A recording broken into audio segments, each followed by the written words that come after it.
గ్రామ పంచాయతీ కార్యాలయం తాళాలు పగలగొట్టి సర్పంచ్ నామినేషన్ పత్రాలు ఎత్తుకెళ్లారు దుండగులు. 4 గ్రామాలకు సర్పంచ్, వార్డు మెంబర్ అభ్యర్థులు వేసిన నామినేషన్ పత్రాలు మాయమయ్యాయి.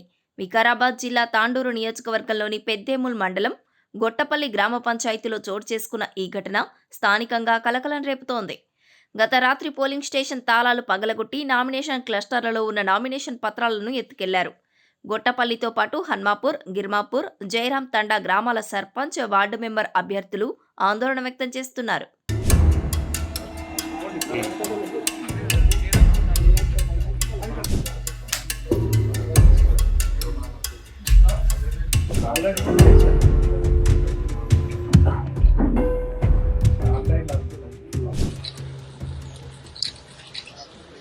నామినేషన్ పత్రాలన్నింటినీ ఇప్పటికే స్కాన్ చేసి కంప్యూటర్లో సేవ్ చేసి ఉంచామని, అభ్యర్థులు ఆందోళన చెందాల్సిన అవసరం లేదని అధికారులు, పోలీసులు చెబుతున్నారు.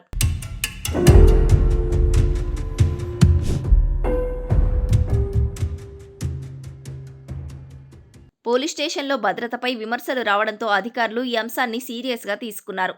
Tandur sub collector Umashankar Prasad, Tandur DSP nursing Yadav police స్టేషన్కు చేరుకుని తనిఖీ చేశారు. పోలీసుల బృందం దర్యాప్తు చేస్తోందని, నిందితులను పట్టుకుంటామని డీఎస్పీ నర్సింగ్ యాదవ్ తెలిపారు.